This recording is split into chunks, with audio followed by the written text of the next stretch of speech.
This 2024 Honda Prologue is very similar to the Honda Passport. Not the one that you currently find in the showrooms, but the one back in the 90s. Because back then, well, Honda wanted an SUV in the showrooms to sell to potential clients. And it was just too much money for them to develop something. Since they were already a little behind, it made more sense for them to borrow an Isuzu Rodeo platform and made it a Honda Passport. And that's exactly what they did here. Yeah, it is basically a Blazer, but they dressed it in the Honda clothing here. Unlike the Passport way back when, they really just put a badge on it. But this, it does look like a Honda, right? It has Honda qualities about them. It kind of has like a Range Rover kind of feel on the back end too. But you can let me know in the comment section down below what your thoughts are on the looks. The wheelbase is super long thanks to, well, the Ultium platform that is shared with General Motors. Here in Canada, all Prologues come with an 85 kilowatt hour battery and dual motors. Combined, it makes 288 horsepower and 333 pound-feet of torque. Range, we're looking at 452 kilometers, or as tested here with the bigger wheels and tires, 439 kilometers. In the US, you can get it as like a front-wheel drive model only. But here in Canada, because we get snow, not today, but we get snow potentially, well, all-wheel drive is standard.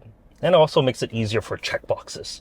Anyways, the trunk space, 25.2 cubic feet is more than sufficient here. You do have a little bit of underfloor storage, nowhere near as big as like a Model Y, unfortunately. But you can, of course, just like most cars, fold the rear seats down 60-40 to expand that cargo as you need. Sadly, you also don't get a frunk. All of that is just taken up by electronics.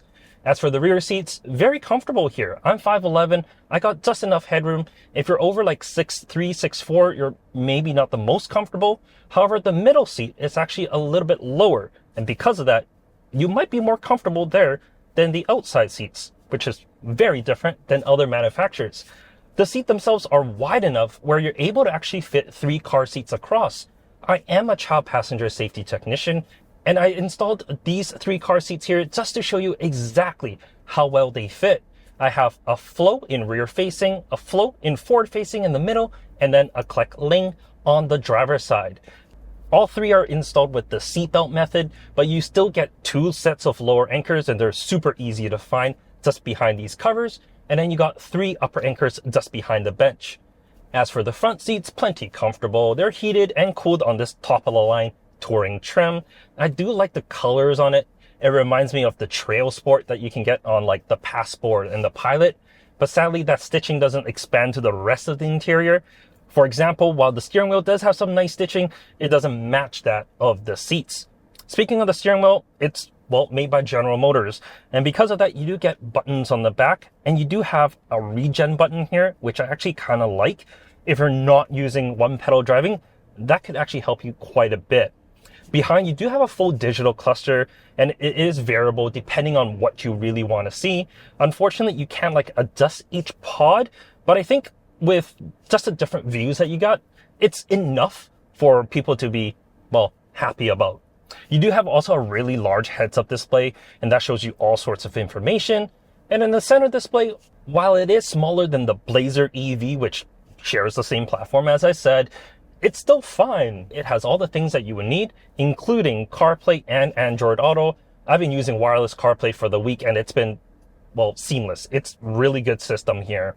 You do have some quick buttons on the left, but that's really there because, well, they did take some physical controls out of the vehicle to put it there. For example, your headlight switch is built into that, but most people don't touch their headlight switch afterwards anyways.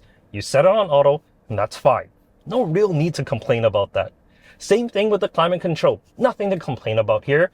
Sure, the high gloss black buttons may get a little bit kind of gummy over time if you don't clean them, but it has every single physical button you need. So it does the job really well.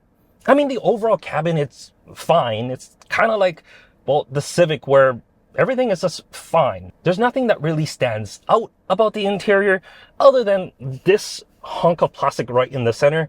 This is just the worst plastic I could ever dream of. The Blazer at least has some soft touch materials on the side, so my knee is a little bit more comfortable, but this is just a little bit more scratchy than I like in the center. And because it's in the center, well, you just touch it all the time. It's a little annoying. I'm sure you can dress it up some way, but it just feels kind of rental car quality here. Anyways, let's go for a drive and see what the Prologue kind of feels like. It does have one pedal driving, and I got that activated right now, and it works as you kind of think it should. It's a seamless EV experience because, well, it just kind of drives like a regular car.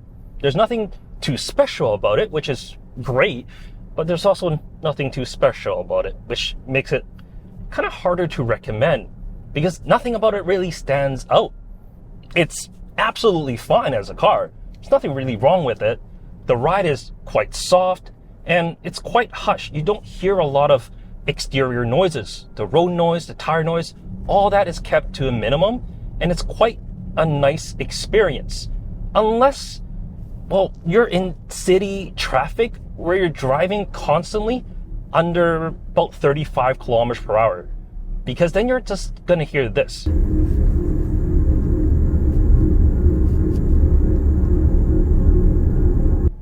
I don't know if my mic picks it up, but it sounds like a wheel bearing is like gone wrong. So it's like wah, wah, wah, wah. It's actually a really annoying sound, and you get that at a standstill up to about 35 kilometers per hour. Anything above that, fine. No sounds, which is kind of what you want.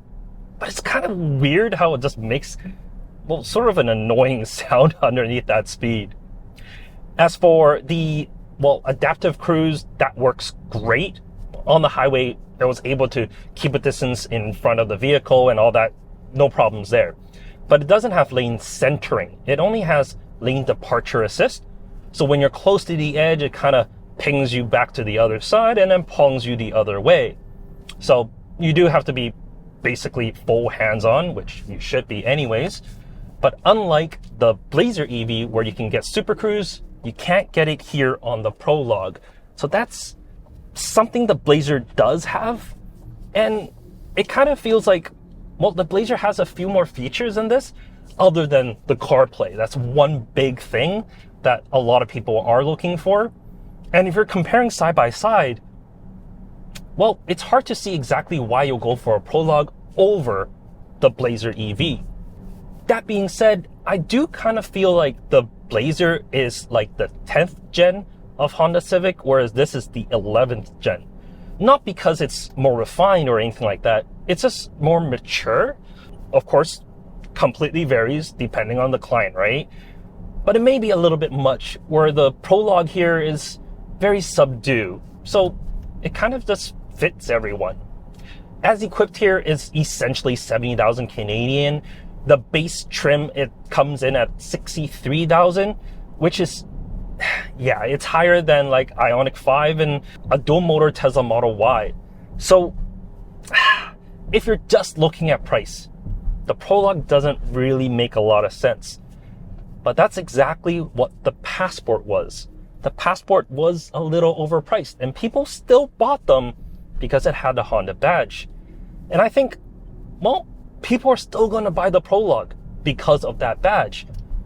However, not as many as the next generation of Honda EV SUVs. But I think that's about it. If you have any questions, do let me know in the comment section down below. How do you feel about the Prologue? Is it, well, an EV that you will potentially see, fitting in your family? Let me know, and I'll catch you later. Take care.